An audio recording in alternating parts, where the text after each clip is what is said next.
এই ব্যাপারে ডক্টর ইকবাল, আল্লামা ইকবাল বলছেন, বিশ্বকবি কবি সম্রাট ডক্টর ইকবাল বলেছেন, অদমে হো তুম নাসাওরা তু দামাক তুম মেহনুদ, অদমে হো তুম নাসাওরা তু দামাক তুম মেহনুদ, মুসলমান এই জানহেতে কে শর্মায়ে ইহুদ। ডক্টর ইকবাল বলেন, চাল চলনে হিন্দু তুমি, পোশাক আশাকে খ্রিস্টান, মুসলমানদের এই অবস্থা দেখে ইহুদি করে লজ্জা খান। বুঝতে পারছেন? মানে চাল চলনে হিন্দু তুমি, দেখেন চলাফেরা কিছু কিছু হিন্দুর মতো পড়ে যায়, পোশাক আশাকে খ্রিস্টান, আরে হাফ প্যান্ট তো খ্রিস্টানরা পড়ে, আরে খ্রিস্টানরা তো চেন লাগায়, খ্রিস্টানরা তো এখানে লাগায়, তা আপনি লাগাচ্ছেন কেন? এইগুলা দেখে ইহুদি করে লজ্জা কান, মানে এরা লজ্জা পায়, এরা লজ্জা পায়। মুসলমানদের এই ধরনের অপসংস্কৃতি এগুলো দেখে ইহুদির সন্তানরা লজ্জা পায়। আরে এগুলো তো আমরা আবিষ্কার করেছি, এরা পড়ে কেন রে? এজন্য পাকিস্তানের বিশ্ব দেশে আল্লামা ইকবাল তিনি কথা বলেছেন যে এই জিনিসগুলো দেখে তারা কি করে, তারা লজ্জা পায়। তাহলে মুসলমানের সন্তান দাবি করলে এই জিনিসগুলি কি, এগুলি করা যাবে না। আল্লাহ বলতেছেন, আঙ্গুল দিয়ে দেখাই দিয়েছেন, উলাইকা লাহুম জান্নাতুন আদনিন, যে তোমাদের জান্নাত অবধারিত। তা এই জিনিসগুলো কি করলে কি জান্নাত পাওয়া যাবে? এটা তো কখনোই আল্লাহ পাক দেবে না। আল্লাহ পাকের হুকুম আহকাম মেনেই কি করতে হবে, জান্নাত দিতে হবে। আর জান্নাত দেবে আল্লাহ পাক কি করে? আগে বলছিলাম কথাগুলা, দয়া করে। আপনি আমি ইবাদত বন্দেগী করে তার বিনিময়ে জান্নাত পাবো, এটা কিন্তু আশা করা যাবে না, এটা কিন্তু পরিকল্পনা করা যাবে না।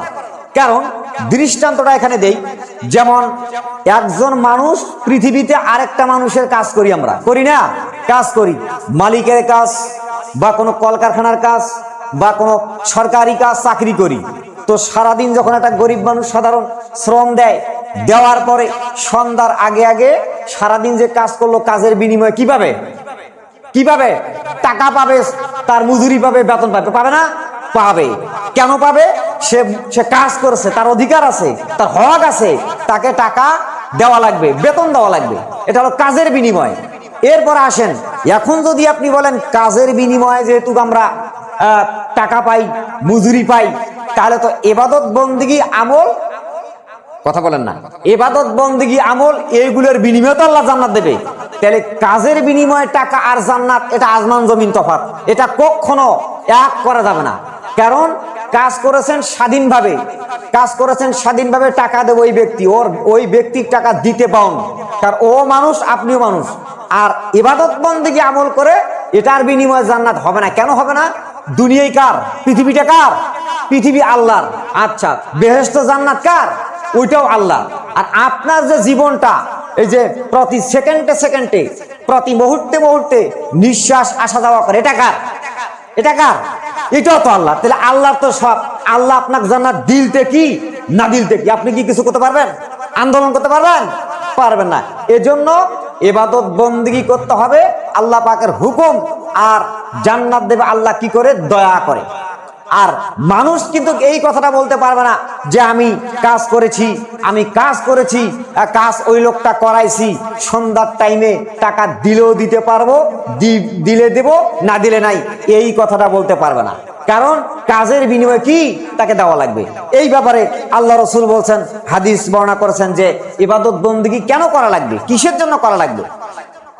আল্লাহর নবী বলেছেন, হযরতে আন আবি হুরায়রা রাদিয়াল্লাহু তাআলা আনহু قال قال رسول الله صلى الله عليه وسلم لا يدخل আহাদান আমালুহুল জান্নাত।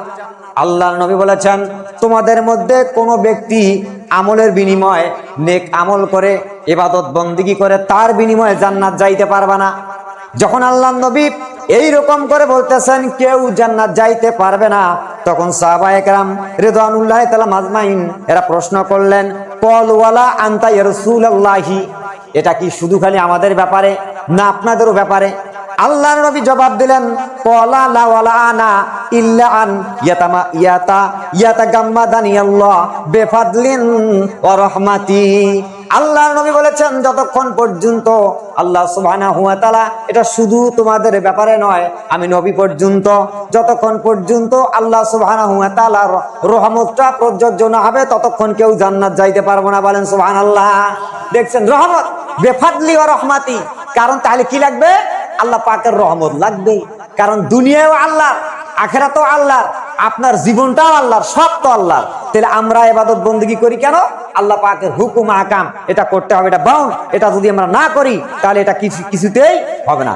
এরপর আল্লাহ পাক জবাব দিয়েছেন আরেক জায়গায়, এই যে জান্নাত, এই জান্নাতটা যখন হবে কি হবে? আরেক জায়গায় বলতেছেন জান্নাতু আদনান ইয়াদখুলুনাহা ইউহাল্লাউনা ফিহা মিন আসাবিরা মিন যাহাবিন ওয়া লুলু ওয়া লিবাসুহুম ফিহা হারির। সূরা ফাতির 33 নম্বর আয়াত। আল্লাহ বলতেছে যে ওই সমস্ত জান্নাতীরা তারা কি করবে? ওখানে প্রবেশ করবে। এরপরে তাদেরকে ওই একই কথা, তাদেরকে স্বর্ণের অলংকারে অলঙ্কৃত করা হবে এবং তারা ওখানে উত্তম আসনে হেলান দিয়ে বসবে। মন যেখানে যেটা যেভাবে যাবে সেটাই তারা উপভোগ করবে। বলে সুবহানাল্লাহ। এই জান্নাত। আর জান্নাত শব্দটা হচ্ছে কি? বাগান সমূহ। বাগানটা কিরকম? গাছের বাগান। হয়তোবা জান্নাতীরা দেখবে, দেখার পরে চমকে উঠবে, বলবে আরে সর্বনাশ, আরে এই গাছগুলো তো, এই ফলগুলো তো আমরা ইতিপূর্বে উপভোগ করেছি। মানে হাদিসে আসছে যেটা ইতিপূর্ব, মানে দুনিয়ার মধ্যে কথাটা, ইতিপূর্বে আরে দুনিয়ার মধ্যে তো এই বেলটা খেয়েছি, দুনিয়ার মধ্যে এই আপেলটা খেয়েছি। এটা কিন্তু দেখে এরকম মনে হবে। যখন এই জান্নাতীরা ওই ফলটা নিয়ে একটা কামড় মারবে বা মুখে দিবে, তখন ওই দুনিয়ার স্বাদ আর স্বাদ থাকবে না, কারণ ওইটা সরাসরি জান্নাতের ফল। আর দুনিয়ার যেটা খেয়েছেন এটা আছে আল্লাহ তো ওইটাও দিচ্ছে, কিন্তু এটা মানুষ লালন পালন করেছে, ঠিক কিনা? এই জন্য এই স্বাদ আর ওই স্বাদ অনেক তফাৎ। তাহলে এইরকম করে আল্লাহ পাক বলতেছে। এরপরে যদি আমরা কি করি, তাহলে এই কথাটা যে ইবাদত বন্দেগীর বিনিময়ে আল্লাহ জান্নাত দেবেন, আল্লাহ জান্নাত দেবে দয়া করে, কিন্তু আল্লাহ পাকের হুকুম আহকাম কি করতে হবে? মানতে হবে। আপনি যদি বলেন আমি জান্নাত, আমি ইবাদত বন্দেগী করেছি, অমুক করেছি, তমুক করেছি, এতগুলো করার পরে হিসাব নিকাশ দিয়ে জান্নাত জামাল বাঁচবে, এই চিন্তা আকাঙ্ক্ষা, এইরকম ভ্রান্ত, কি এটা ভুল। কারণ যেহেতু দুনিয়ায় আল্লাহর, আখিরাত আল্লাহর, কিয়ামত আল্লাহর, আপনার জীবনটাও আল্লাহর, সবকিছু আল্লাহর। তা আল্লাহ ইচ্ছা করলে আপনাকে দিবে, ইচ্ছা করলে আপনাকে দেবে না। এটা এমন কোন মায়ের বেড়া না, এটা কুইবাদ করার জন্য। আল্লাহ রাব্বুল আলামিন কোরআনে কারীমের মধ্যে আল্লাহ সুবহানাহু ওয়া তাআলা জবাব দিলেন, লিল্লাহি মা ফিস সামাওয়াতি ওয়া মা ফিল আরদি ওয়া ইন তুবদু মা ফি আনফুসিকুম আও তুকফুহু ইউহাসিবকুম বিহিল্লাহ ফায়াগফিরু লিমান ইয়াশাউ ওয়া ইউআযযিবু মান ইয়াশাউ ওয়াল্লাহু আলা কুল্লি শাইইন কাদির। আল্লাহ বলতেছে লিল্লাহি মা ফিস সামাওয়াত, যে আসমানে যা আছে সব আল্লাহর, জমিনে যা আছে সব আল্লাহর। এরপর আল্লাহ ইচ্ছা করলে ফায়াগফিরু লিমান ইয়াশাউ, আল্লাহ ইচ্ছা করছে ওই লোকটাকে আমি ক্ষমা করবো। ওয়া ইউআযযিবু মান ইয়াশাউ, আল্লাহ ইচ্ছা করছে আমি তাকে কি করব? শাস্তি দেব। বনি ইসরাইলের মধ্যে দুই ব্যক্তি, এক ব্যক্তি আল্লাহর হুকুম আহকাম মেনে চলে। আর কোরআনে কারীমের মধ্যে সবচেয়ে বনি ইসরাইলের কথা বেশি আসছে, কারণ মুসা আলাইহিস সালামের মাধ্যমে। তো এক ব্যক্তি নামাজ কালাম আল্লাহ পাকের হুকুম আহকাম মেনেই কিন্তু চলে, আর একজন আল্লাহ পাকের হুকুম আহকাম মেনে চলে না, অথচ দুইজনে বন্ধু, দোস্ত। তো এই লোকটা নামাজ কালাম পড়ে, এই লোকটা ওই লোকটা ডাকে, এ জাহান্নামী জাহান্নামী জাহান্নামী, এরকম করে ডাকে। লোকটা কিন্তু রাগ হয় না, লোকটা মেজাজও দেখায় না। এরকম করতে করতে ফট করে হঠাৎ দুইজনে ইন্তেকাল করেছে। করার পরে আল্লাহ পাক তাকে ফেরেশতার মাধ্যমে নিয়ে আসলেন। আসার পরে বলতেছেন যে তোমার আমল কিরকম কি? সে বলতেছে আল্লাহ আমি তো সারাটা জীবন তোমার ইবাদত বন্দেগী করেছি। আচ্ছা, এই লোকটা তো নামাজ কালাম পড়ে, তোমার হুকুম মানে না, কি করে ডেকেছো? বলছে আমি তাকে জাহান্নামী করে ডেকেছো। আচ্ছা, তুমি ওকে জাহান্নামী করে ডাকলে কেন? বলতেছে আল্লাহ তো আপনার হুকুমেই মানে না। আচ্ছা, আর তুমি? আমি তো হুকুম মানি। তো তুমি হুকুম মানো, ও মানে না, এই প্রেক্ষাপটে এই সিদ্ধান্তে তুমি বেছে নিয়েছো ও জাহান্নামী, তুমি জান্নাতি। ঠিক আছে, এখন আমার কেরামতি শোনো, আমার কেরামতি দেখো। আল্লাহ বলতেছে আমার কেরামতি হচ্ছে আমি ওই লোকটা মাফ করে দিলাম, জান্নাতের রাস্তা দেখাই দিলাম। বেটা তোকে আমি মাফ করলাম না, তোকে আমি জাহান্নামের রাস্তা দেখাই দিলাম। দেখছেন? দেখেন, আল্লাহ ইচ্ছা করলে কি? আল্লাহ ইচ্ছা করলে একটা লোক সারা জীবন শালা জাহান্নামেরই কাজ করতেছে, দেখা যাচ্ছে লোকটা লাইনে আসতেছে না, এমন সময় দেখা গেল এমন মৃত্যু মুহূর্তে একটা ভালো কাজ করছে, ওই ভালো কাজের উসিলায় আল্লাহ তাকে জানা দেবে, বলেন সুবহানাল্লাহ। কিন্তু এই চান্সে, এই আশায় কিন্তু থাকা যাবে না। হয়তো বলবেন যে হুজুর তো কয়া দিল মরার আগে একটা ভালো, আরে ভাই আপনি যে মরার আগে এই গ্যারান্টি কেউ দিবে? আজকে আপনি মারা যেতে পারেন, এই গ্যারান্টি যেহেতু নাই, এটা কি করতে হবে? এটা আপনাকে আমাকে সর্বক্ষণ আল্লাহ পাকের ইবাদত কি করতে হবে? এটা করতে হবে। আল্লাহ পাক এরকম করে বলছেন। তাহলে এই জান্নাত আসবে, এই জান্নাত আল্লাহ পাক দেবে, এটা জান্নাত দেওয়ার জন্য। আর জান্নাতের মধ্যে যত নাজ নিয়ামত আল্লাহ পাক এরকম করে দিয়েছেন। যখন আল্লাহ রাব্বুল আলামিন জান্নাতকে সৃষ্টি করলেন, করার পর হযরতে Jibrail messenger word of the leader, তিনি পাওয়ারফুল মেসেঞ্জার ফেরেশতা, তো তিনি কে বললেন? আল্লাহ বলছেন যে জিবরাইল তুমি যাও তো জান্নাতটা একটু দেখে এসো। জিবরাইল আলাইহিস সালাম জান্নাত দেখতে গেলেন, যাওয়ার পরে দেখলেন, দেখার পরে চলে আসলেন, এসে বলছেন যে মহান রব, জান্নাত তো সেই দেখছি, তোমার যে জান্নাত, এই জান্নাত যে দেখেছি, এই জান্নাতটা তোমার এমন কোন বান্দা না যেতে পারবে না, না যে সে শান্তই হবে না। তবে এখানে একটা জিনিস কি, সেটা হচ্ছে যে যদি এর পিছে কোনো শ্রম টরম কষ্ট থাকতো, তাহলে এইটার মাধ্যমে আল্লাহ পাক, এইটার মাধ্যমে ওই বান্দাগুলো তারা জান্নাত যাওয়ার জন্য তাদের জন্য সহজ হয়ে যেতে, বলে সুবহানাল্লাহ। তখন আল্লাহ পাক কি করলেন? কষ্ট দিয়ে, এই কষ্টটা দিয়ে জান্নাতটা ঢেকে দিলেন। হাদিসের ব্যাখ্যা আসছে। আর এই কষ্টটা আছে কোথায়? এই যে দুনিয়ার মধ্যে, এই দুনিয়ার মধ্যে কষ্ট। কোন কষ্ট? এই যে যেমন করেন যে প্রচন্ড তীব্র শীতের কনকন, ওই টাইমে কি ফজর উঠির মনে হয়? তারপর উঠি লাগে কেন? আল্লাহর হুকুম। তো ওই যে উজু করা, এশার নামাজ পড়া, এবার কষ্ট করে এই কষ্টগুলো করে এরকম তারপরে জান্নাত যাওয়ার একটা উসুনা থাকে। এরপরে যখন জাহান্নাম তৈরি করলেন, করার পর আল্লাহ বলতেছেন যে আল্লাহ জিবরাইলকে বলতেছেন, জিবরাইল যাও এখন জাহান্নামটা একটু দেখে আসো। তখন জিবরাইল আলাইহিস সালাম জাহান্নাম দেখতে গেলেন, যাওয়ার পর দেখে আসলে এসে বলতেছেন, আল্লাহ তোমার যে জাহান্নাম, এই জাহান্নাম মানুষ তো যাবে, কিন্তু তারা কিভাবে যাবে তার তো কোনো একটা কিছুই আমি বুঝতে পারলাম না। তখন আল্লাহ পাক এই জাহান্নামের একটা লোভনীয় জিনিস তৈরি করে দুনিয়া দিয়ে দিলেন, যাতে এমন ভাবে কাজ করবে, এই কাজ করতে এটাই একটা পরীক্ষা হবে। এই কাজ করতে যদি সে তার কপালে নসিবে যদি ওই জান্নাত থাকে, ওই রকম আমলের ক্ষেত্রে সে জান্নাত চলে গেল। আর যদি এইরকম দুনিয়াবির মোহে পড়ে, ওই রকম সে লোভ লালসার মোহে পড়ে, তার ঈমান আমল সব হেরে যায়, তাহলে শেষ পর্যন্ত কোথায় যাবে? ওই জাহান্নাম যাবে। আল্লাহ পাক এই কথা বলছেন। এই জন্য আল্লাহর হাতে সবকিছু, তাবারাকাল্লাহ বিয়াদিল মুলক, আল্লাহ পাকের হাতেই হতে গোটা পৃথিবীর রাজত্ব। এই জন্য আল্লাহ পাকের কাছ থেকে যদি আমাদেরকে জান্নাত নিতে হয়, চাইতে হয়, তাহলে একমাত্র কি করতে হবে? আমাদেরকে এই জান্নাত যাওয়ার জন্য এই কাজটা কি করা লাগবে? তাহলে আর এই কাজটা হবে একমাত্র কি? এটা হবে উসুল। আর আল্লাহর হুকুম, যেমন ফরজ ইবাদত আল্লাহর বাউন্ড, এরপরে ব্যক্তিগত আপনার আমার নফল সুন্নত এগুলো আছে, এগুলো করতে হবে। আর ফরজ আল্লাহর হুকুম, আর জান্নাত দেবে আল্লাহ কি করে? দয়া করে, উসিলা করে। তাহলে কামের মাঝের মাধ্যমে, শ্রমের মাধ্যমে, ইবাদতের মাধ্যমে, যার ইবাদতের মর্যাদা যত বেশি, তার জান্নাতের তত মর্যাদা বেশি হবে। আল্লাহ রসুল মসজিদে নববীর মধ্যে কয়েকজন সাহাবায়ে কেরামদেরকে নিয়ে একটা তালিম করছে। তো এরকম বক্তব্য দিচ্ছেন বিভিন্ন শিক্ষণীয় বিষয় নিয়ে, দিতে এমন সময় আল্লাহ রসুল বলতেছেন যে সাহাবীরা, তোমরা এই জায়গার মধ্যে একটু ওয়েট করো, আমি আসতেছি, কিছুক্ষণের মধ্যে আসতেছি। তো ওয়েট করার কথা বললেন, বলার পর আল্লাহ রসুল বাইরে গেলেন, মসজিদ থেকে বাইরে গেলেন। যাওয়ার পরে হযরত ওমর, আবু বকর আর আবু হুরায়রা, এই তিনজন সাহাবী যাদের ছিলেন, আরো অনেকগুলো ছিল সাহাবায়ে কেরাম ছিলেন।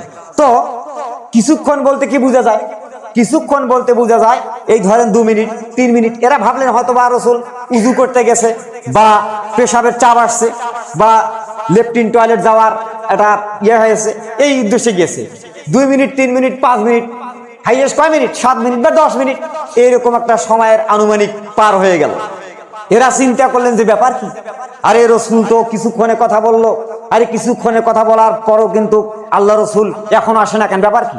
তখন হযরত ওমরের কিন্তু একটু মনটা ডাউন হয়ে গেল, যে এরা বর্তমান সময়টা চলতেছে এইরকম একটা কঠিন ইহুদি খ্রিস্টানদের নিপীড়নের মতন কাজ চলছে। আচ্ছা এক কাজ করো তো, এই আবু হুরায়রা দেখ কি ব্যাপার রে, 10 মিনিট 5 মিনিট। তখন হযরতে আবু বকর বলতেছে, একটু তোমরা ক্ষান্ত হও। আবু বকর নরম দিলের মানুষ, তো এই জন্য বলতেছে একটু ক্ষান্ত। পাগল কেন হয়েছে, অত অধৈর্য কেন হচ্ছ? এই তো কিছুক্ষণ পর নবী আসতেছে। এই কিছুক্ষণ করতে করতে করতে করতে করতে করতে দেখা গেল দিনের শেষ, রসুল নাই। সবার মনের মধ্যে কিং কর্তব্য বিমূঢ় হয়ে গেলেন যে ব্যাপার কি, আরে কিছুক্ষণের কথা আল্লাহ রসুল বলে গেল, নাই কেন? আমার ভাইয়েরা, যখন এরকম করে এই রকম সিদ্ধান্ত হয়ে গেলেন, যাওয়ার পর হযরতে ওমর ফারুক রাদিয়াল্লাহু তাআলা আনহু বলতেছেন, আবু হুরায়রা, আমি আবু বকরের কথা শুনবো না, ওসমানের কথা শুনবো না, শোনো, এক কাজ করো, তুমি এই দিকে যাও, আমি এই দিকে যাই, যাওয়ার পরে নবীজির একটু খোঁজ করা লাগি, খোঁজ করে আসি। এরপর হযরত আবু বকর সিদ্দিক রাদিয়াল্লাহু তাআলা আনহু কি করলেন, বাড়ি গেলেন। বাড়িতে গিয়ে মা আয়েশা সিদ্দিকাকে বলতেছেন, আয়েশা রে, রাসূল কি বাড়িতে প্রবেশ করেছে?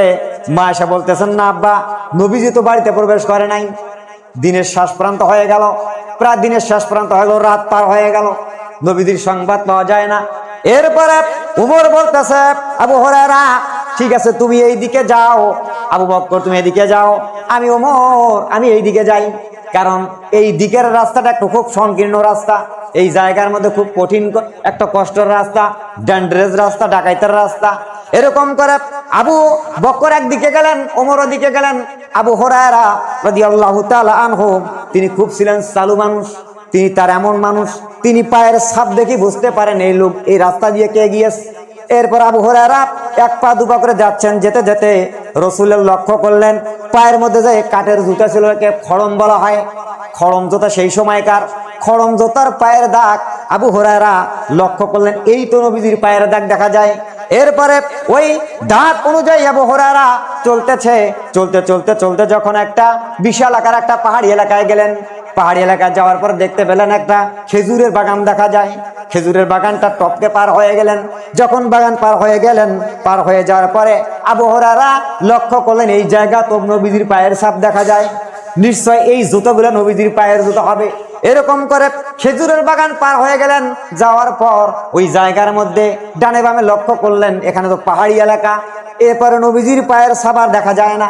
তখন হযরতে আবু হুরায়রা মনে মনে চিন্তা করলেন, নিশ্চয় যদি নবীজি এটা যদি নবীজির পায়ের দাগ হয়ে থাকে, তাহলে তো নবীজি এই জায়গায় কোথাও আশেপাশে আছে। এরপরে নবীজিকে তিনি আর ডাক দিলেন না, ডাকাডাকি করলেন না।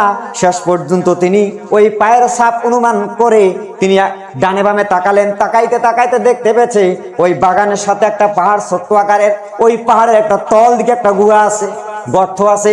ওই গর্তের জায়গায় আবু হুরায়রা গিয়ে উকি মেরে দেখতে পেলেন আল্লাহ রসুল ওই জায়গার মধ্যে নিজ মাথা হয়ে বসে ধ্যানে আছে। বলেন সুবহানাল্লাহ। ওই জায়গায় দিন গেছে, রাত গেছে। হযরত আবু হুরায়রা কিং কর্তব্য বিমূঢ় হয়ে গেলেন, বলতেছে, আসসালামু আলাইকুম ইয়া রাসূলুল্লাহ, ইয়া হাবিবাল্লাহ, আমরা তো ভয় পেয়ে গেছি। আপনি বলতেছেন যে কি ব্যাপার? আপনি বলতেছেন কিছুক্ষণের মধ্যে আসতেছি, কিছুক্ষণের মধ্যে আসতেছি ইয়া রাসূলুল্লাহ। কিছুক্ষণে কথা বলে দিন পার হয়ে গেল, রাত পার হয়ে গেল, আমরা তো ভয় পেয়েছি। আপনি এই জায়গার মধ্যে কেন আপনি এখানে মাথা তোলতে হয়ে আছেন? রসুল এরকম করে মাথা তাকালেন, তাকার পরে বলছেন, আবু হুরায়রা বসো। বসার পরে তখন আবু হুরায়রা বুঝতে পারলেন অবশ্যই জায়গার মধ্যে কিন্তু ওহী নাযিল হচ্ছে। তখন হযরতে আবু হুরায়রা বসে আছেন পাহাড়ের উপরে। হযরত আবু হুরায়রা এরকম করে হাঁটু গেড়ে বসলেন, আর নবীজি ওই গর্তের, বিশাল একটা পাহাড়ি গর্তের মধ্যে বসে আছে। এরপরে রসুল বলেন, আবু হুরায়রা শোনো, ওরা যদি আমাকে এরকম খোঁজাখুঁজির জন্য কিং কর্তব্য বিমূঢ় হয়ে যায়, তা না করে তুমি যাও, তুমি গিয়ে সকলের কাছে বলে দিবা, তুমি সকলের কাছে বলে দিবা, মান ক্বালা লা ইলাহা ইল্লাল্লাহু ফাদাখালাহু লাহুল জান্নাত। বলেন সুবহানাল্লাহ। সবার কাছে গিয়ে বলে দিবা। আবু হুরায়রা বুঝতে পারলেন মান ক্বালা লা ইলাহা ইল্লাল্লাহু ফাদাখালাহু লাহুল জান্নাত, এর মানে হচ্ছে যে ব্যক্তি এই কালেমাটা পড়লে সে জান্নাত, সরাসরি জান্নাত যাবে। হযরতে আবু হুরায়রা বলতেছেন, ইয়া রাসূলুল্লাহ, ইয়া হাবিবাল্লাহ, আমি যে কথাটা বলবো তা মানুষ তো আমার কাছে প্রমাণ চাবে, আমার কাছে দলিল চাবে। তো নবী, তুমি নবীকে কোথায় পাইলে, কোন জায়গায়? ওরা তো দেখার জন্য আসবে। ইয়া রাসূলুল্লাহ, ইয়া হাবিবাল্লাহ, সুতরাং এক কাজ করো, আপনার জুতা স্যান্ডেলটা আমাকে দিয়ে দাও, আমি জুতা নিয়ে যাই। তখন মুসলিম শরীফের বর্ণনায় হযরতে আবু হুরায়রা জুতা এরকম করে মাথার উপর নিয়েছেন, সুবহানাল্লাহ। আর এক বর্ণনায় জুতা এরকম করে বগলের মধ্যে নিয়েছেন। নেওয়ার পরে খেজুরের বাগান যখন পার হয়ে গেলেন, যাওয়ার পর হযরত ওমর তো সিংহের মতন তিনি রাস্তার মধ্যে দাঁড়িয়ে আছেন। যখন সর্বপ্রথম ওমরের নাগাল পাইলেন, পাওয়ার পরে আবু হুরায়রার মনের মধ্যে একটা মুস্কি মুস্কি হাসি হাসি ভাব দেখা যায়। ওমরের কাছে আসলেন, আসার পরে বলতেছে, আবু হুরায়রা ব্যাপার কি, তোমার মাথার মধ্যে কি, তোমার বগলের মধ্যে কি? তখন আবু হুরায়রা বলতেছে, ভাই ওমর, আর চিন্তার কোনো টেনশন নাই, কারণ নাই, কারণ আমরা নবীজির সন্ধান পেয়ে গেছি, আমি নবীর সন্ধান পেয়ে গেছি। ওমর জানতেছেন কোথায় নবীজি আছে? বলতেছে ওই গর্তের মধ্যে আছে, বাগান পাড়া গর্তের মধ্যে আছে। আবু হুরায়রা বলতেছেন, ভাই আমার, শুধু নবীজি গর্তের মধ্যে থাকলে চলবে না, কারণ আল্লাহ রাসূল একটা খুশির সংবাদ দিয়েছে। ওমর বলছে, কি খুশি সংবাদ? তখন আবু হুরায়রা বলতেছেন, ভাই ওমর শোনো, আল্লাহ রাসূল বলছেন, মান ক্বালা লা ইলাহা ইল্লাল্লাহু ফাদাখালাহু লাহুল জান্নাত। যখন এরকম করে ওমর বলতেছে, আবু হুরায়রা রে, এটা রাসূল কি তোমাকে কিভাবে বলেছে? তখন আবু হুরায়রা বলতেছেন, ভাই ওমর, এই কথাটা সবার সকলের কাছে বলার জন্য বলেছে। তখন ওমর বলতেছেন, ওমর ডান দিক থেকে বাম দিক থেকে কেউ নাই। ওমর বলতেছে, আবু হুরায়রা রে, এই কথাটা কি তুমি কারো কাছে বলেছো? বলছে, না না, কারো কাছে বলি নাই, সর্বপ্রথম তোমার কাছে বললাম। এই কথা যখন বললেন, তখন হযরতে ওমরের মেজাজ ঠিক দিতে পারলেন না, ডান হাতের মুষ্টি বেঁধে একটা এই কাতেব বিন কাতেব এই জায়গার মধ্যে একটা ঘুষি মারলেন। যখন ঘুষি মারলেন, সঙ্গে সঙ্গে আবু হুরায়রা পড়ে গিয়ে কোমরে মাংসপিটি ভেঙে গেলেন, মিড্ডির হাড্ডিটা ভেঙে গেলেন, ফেটে গেলেন। আবু হুরায়রা বলতেছে, ভাই আমার, এত একটা খুশির সংবাদ দেওয়ার পর তুমি আমাকে কেন মারলে, কারণটা কি? তখন হযরত ওমর হাত দিয়ে হ্যান্ডশিপ করে তাকে উঠালেন। উঠার পর বলতেছে, চলো নবীজি কোথায় আছে? এরপরে নবীজির কাছে নিয়ে গেলেন। যাওয়ার পর আবু হুরায়রা ফুপিয়ে ফুপিয়ে কাঁদছে। কাঁদার পর রাসূল বলতেছে, আবু হুরায়রা কাঁদো কেন, কি হয়েছে? তখন আবু হুরায়রা বলতেছে, ইয়া রাসূলুল্লাহ, ইয়া হাবিবাল্লাহ, আপনি যে কথা বলেছেন, এই কথাটা বলার জন্য হযরত ওমর আমার গায়ে আঘাত করেছে। রাসূল বলেন, ওমর তুমি কেন তাকে আঘাত করেছো? তখন ওমর তখন কি করলেন? হাঁটু গেড়ে বসে পড়লেন। বসা পরে বলতেছি, ইয়া রাসূলুল্লাহি, ইয়া হাবিবাল্লাহ, আমার পিতা মাতা আপনার জন্য কোরবান হোক। কারণ এই কথাটা যদি মানুষের কাছে প্রয়োগ করা হয়, মানুষের কাছে বলা হয়, তখন মানুষ অন্য কোনো আমল আর কিছুই করবে না। সুতরাং আমি বলতে চাচ্ছি, মানুষ যত আমল করবে, আমলের মর্যাদা যত বেশি, তার জান্নাতের মর্যাদা তত বেশি হবে। বলেন সুবহানাল্লাহ। সুতরাং এই কথাটা আমি সেট দিতে পারিনি হুজুর, এটা মনে হয় আমার বিবেকে এইটা করা যায়। তখন আল্লাহ রাসূল বলছেন, আবু হুরায়রা তুমি কি আর কাকো বলেছো? বলছেন, না হুজুর, আমি আর কাকো বলি নাই, সর্বপ্রথম আবু হুরায়রারই নাগাল পেয়েছি। আল্লাহ রাসূল বলছেন, ঠিক আছে, লা, আর এই কথাটা তাহলে তুমি আর কাকো বলিও না। বলেন সুবহানাল্লাহ। এই যে দেখেন, তাহলে এখান থেকে শিক্ষা হলো যে শুধু লা ইলাহা ইল্লাল্লাহ একবার জিকির করলেই জান্নাত নয়। কারণ ওই যে ওমর বলছে যে আপনি কি করবেন, আপনার আমলের দিক দিয়ে, ইবাদত বন্দেগীর দিক দিয়ে যত বেশি হবে, তত জান্নাতের মর্যাদা কি তত বেশি হবে। তাহলে ইবাদত বন্দেগীর যতটা উঁচু আছে, মাত্রা আছে, যত পড়বেন তত আপনার মর্যাদা বেশি হবে। হাদিস শরীফের মধ্যে আসছে যে ব্যক্তি কোরআনে কারীম যত বেশি পাঠ করতে পারবে, কোরআনে কারীম যত বেশি মুখস্থ বা রিডিং তেলাওয়াত করতে পারবে, যারা হাফেজ, আল্লাহ পাক তখন বলবে একটা একটা করে আয়াত পাঠ করো আর জান্নাতের উপরে উপরে চলো। বলেন সুবহানাল্লাহ। তাহলে হাফেজের তো 30 পারায় মুখস্থ, এরা যে জান্নাতের কোন জায়গায় যাবে আল্লাহই ভালো জানে। আমরা কি করি, ইন্না আতানা কুলহু, দুইটা আয়াত পাঠ করে তো 3 ঠ্যাং যায় আটকে যাবো। এই জন্য কি করতে হবে, আপনি যতই হাফেজ না হন ভাই, কিন্তু কোরআন পড়ার চেষ্টা করেন, এর মর্যাদা বেশি। কারণ কোরআন তো পড়ার জন্য আল্লাহ দিয়েছে। কোরআন শব্দটা থেকে, কোরআন মানে সর্বাধিক পাঠিত, পড়তে হবে। আর এই পড়ার কথা আল্লাহ পাক সর্বপ্রথমেই তো বলেছেন, যে আয়াতটা ওহিটা নাজিল হয়েছে, ইকরা বিসমি রাব্বিকাল্লাযী খলাক, পড়ো তোমার কার নামে? প্রভুর নামে। তা সর্বপ্রথম পড়া, তা কি পড়তে হবে? আর আমরা কি করি, আমরা ছেলে সন্তান মেয়ে সন্তানদেরকে যখনই স্কুল যাওয়ার সময় হয়ে যায়, তখন আমরা কি করি, ব্রাকে দেই। আর ব্রাকের শিক্ষাতে কোরআন পড়ায় না, হাট্টিমে টিম তারা মাঠে পড়ে ডিম, তাদের খাড়া দুটো শিং। আর এই পড়া পড়ে যদি সোল শিখিবে ঘোড়ার ডিম। ঠিক আছে, এই জন্য আগে আপনাকে পড়া দিতে হবে কি, কোরআন শিক্ষা দিতে হবে। আপনি যদি কোরআন শিক্ষা না দেন, তাহলে আপনারও কপাল খারাপ, এই সন্তানটারও কপাল খারাপ। আপনি তো ছেলেকে যদি কোরআন শিক্ষা না দেন, মেয়েকে কোরআন শিক্ষা না দেন, তাহলে সেই ইসলামের মাসলা মাসালা জানবে কিভাবে? সে কিভাবে উজু করবে, সে কিভাবে করবে? শুনি এদিকে জেনারেল লাইনের লেখাপড়া করছে, জেনারেল লাইনের আপনার লেখাপড়া করছেন বিভিন্ন ইংলিশ মিডিয়ামে, পড়া পরে যখন ইন্টার পাস করছে, পড়া পরে ছেলে তখন হাফ প্যান্ট গেঞ্জি পরে বেড়াবে। এখন আপনি বলে, এই জুমার দিন বেড়া জুমা যাস না কেন? ঠিক আছে, আজ জুমা যা কি পড়বে? অত ছোট থেকেই কোরআন পড়ে নেই, কি ইংলিশ পড়ি নামাজ পড়বে? এই জন্য সর্বপ্রথম শিক্ষা দিতে হবে কি, কোরআন শিক্ষা দিতে হবে। আপনি যদি কোরআন শিক্ষা অর্জন করলেন না, আপনি ইসলাম বুঝলেন না, শিক্ষা অর্জন করলেন না, আপনি ইংলিশ মিডিয়ামের, আপনি যাক ভালো একটা ইংলিশে পারদর্শী, আচ্ছা ভালো একটা ইংলিশে পারদর্শী, এই ইংলিশ লেখাপড়া করে আপনি মৃত্যুবরণ করলেন। তো মৃত্যুবরণ যখন করলে তখন ওই জায়গায় ফেরেশতা এসে আপনাকে জিজ্ঞাসা করবে না how are you, who are you, কেমন আছেন, তুমি কে, এটা কি জিজ্ঞেস করবে? এটা করবে না। ফেরেশতারা জিজ্ঞাসা করবে মান রব্বুকা, তোমার রব কে। তা আপনি তো আরবি পড়েন নাই, তা আপনার মুখ দিয়ে কিভাবে উত্তর বাইর হবে? তখন আপনার মুখ দিয়ে বাইর হবে কি? আপনার মুখ দিয়ে বাইর হবে আরবি ভাষা আমাদের মাদার ল্যাঙ্গুয়েজ ছিল না, এটা কিন্তু তখন আপনার মুখ দিয়ে বাইর হবে। ইংলিশ পড়ছেন, তখন ফেরেশতারা বলবে আরবি ভাষা আপনাদের মাদার ল্যাঙ্গুয়েজ ছিল না, ইংলিশ ভাষা তোমার কোন ফাদার ল্যাঙ্গুয়েজ ছিল? কথা ঠিক কিনা? এই জন্য আপনাকে কি করতে হবে? আমি এটা হয়তো বলবেন তো হুজুর গরম দেখাচ্ছে, গরম না, কারণ এগুলি হচ্ছে শিক্ষণীয় বিষয়। কারণ যদি আমরা না জানি, না শিখি, তাহলে ভাই জান্নাত তো শুধু জিকির করে দেবে না। আল্লাহ পাক এই কথাটা বলছেন যে জান্নাত দেবে কি করে? ইবাদত বন্দেগী তো করতে হবে। ইবাদত বন্দেগী করার জন্যই আল্লাহ পাকের যে আমরা বান্দা, গোলাম, মানুষের কাছে আমরা কাজ, যে কথাটা বললাম, কাজ করার বিনিময়ে টাকা পাই, ইবাদতের বিনিময়ে জান্নাত নয়। জান্নাত দেব আল্লাহ কি করে? দয়া করে। আর ইবাদত বন্দেগী করতে হবে, কারণ আমি আপনি কার? আল্লাহ পাকের। ইবাদত বন্দেগী করতে হবে কি হিসেবে? বান্দা হিসেবে। বান্দা হিসেবে যে ইবাদত বন্দেগী করার যে হক আছে, এটা আপনাকে করতেই হবে। সিজদা করতে হবে, ইবাদত করতে হবে, এরপরে নামাজ পড়তে হবে, আল্লাহ পাকের হুকুম মানতে হবে, যদি আপনি মুসলমানের সন্তান দাবি করেন।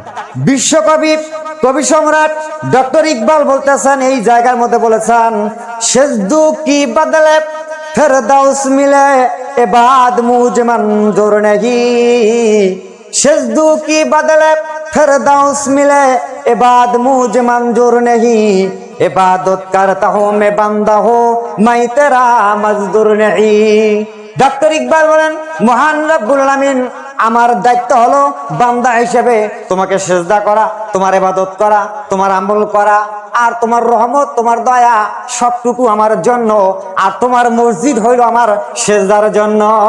সুবহানাল্লাহ। দেখছেন, তাহলে বান্দা হিসেবে ইবাদত বন্দেগী করা দায়িত্ব কার? কার? আমাদের ইবাদত বন্দেগী করতে কার? আল্লাহ পাকের। বান্দা হিসেবে। আর ইবাদত বন্দেগীর মাধ্যমে রহমত, দয়া, আল্লাহ পাকের রহমত দয়া কার জন্য? আমাদের জন্য। আর মসজিদ হবে আমাদের সিজদার জন্য, ইবাদতের জন্য। এই জিনিসটা কি করতে হবে? ইয়ানত থাকতে হবে আমার ভাইয়েরা। তাহলে এইরকম ইবাদত বন্দেগী করতে হবে, ইবাদত বন্দেগী করতে হবে আল্লাহ পাকের হুকুম।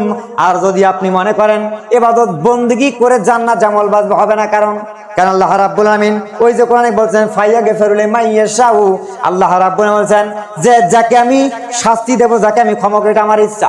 বনি ইসরাইলের এক ব্যক্তি, আরেকটা কথা বলে শেষ করেই, বনি ইসরাইলের এক ব্যক্তি, তিনি কি করলেন?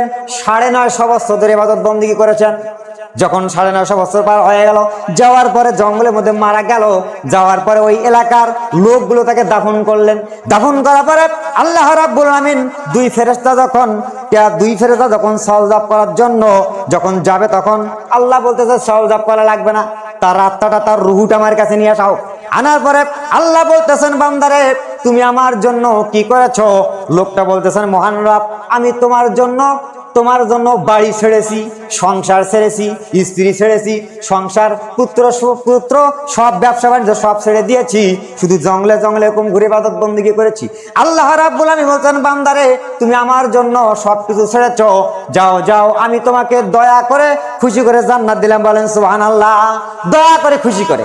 এরপরে যখন জান্নাতের লোকগুলো তাকে নিয়ে যাচ্ছে, জান্নাতের ফেরেশতারা নিয়ে যাচ্ছে, কিছু দূর যাওয়ার পর থমকে দাঁড়ায় গেলেন।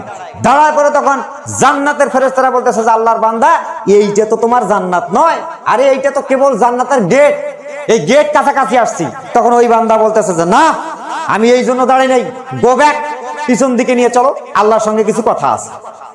যখন নিয়ে গেলেন, নিয়ে যাওয়ার পরে বলতেছে যে এই ফেরেশতারা আবার তাকে নিয়ে আসলে কেন? বলতেছে আল্লাহ, এর নাকি কিছু আপনার সঙ্গে কথা আছে। আল্লাহ বলতেছে যে বান্দা কি ব্যাপার? তখন বলতেছে আল্লাহ, আমার কথা আছে যে আপনি যে এই যে কথাটা বললেন দয়া করে খুশি করে, আরে দয়া করে খুশি করে কথাটা তো আমার পছন্দ হয়নি। কেন? কিভাবে? তখন বলতেছে আল্লাহ, আমি যে ইবাদত বন্দেগী করেছি, বাড়ি গাড়ি ব্যাংক বলে সব কিছু ছেড়ে দিয়েছি, 950 বছর ইবাদত বন্দেগী করেছি, এই ইবাদত বন্দেগীর বিনিময়ে আপনি যদি হিসাব করেন, হিসাব করে জান্নাত যাওয়া মানে আমল বাঁচিবে। আপনি কেন আপনি খুশি করে দেবেন? খুশির দরকার কি? সারাদিন কাম করার পরে যদি এরা বড় ভাইয়ের কাছে সন্ধ্যার টাইমে আমি টাকা চাই, যে টাকাটা দেন, এখন আজ যা তোকে আমি খুশি করে দিলেন। তা খুশি করে দিলে কাম করিয়া, এটা কেমন কথা? তা খুশি করে দিলে এটা তার কিন্তু কি হয় নাই, পছন্দ হয়নি। আমার ভাইয়েরা, যখন এরকম করে বললেন, আল্লাহ পাক কি করলেন? তখন জান্নাতের ফেরেশতাকে তখন এখান থেকে সরে দিলেন। দেওয়ার পর জাহান্নামে 2 জন ফেরেশতা নিলেন। নেওয়ার পরে বলছেন, যাও তোমরা জান্নাত থেকে এক পেয়ালা পানি নাও। পানি নিলেন। নেওয়ার পর বলতেছে, 500 মাইল দূর দিয়ে, জাহান্নাম থেকে 500 মাইল দূর দিয়ে তাকে অতিক্রম করে নিয়ে আসো। এরপরে জাহান্নামের ফেরেশতারা তাকে নিয়ে যাচ্ছেন।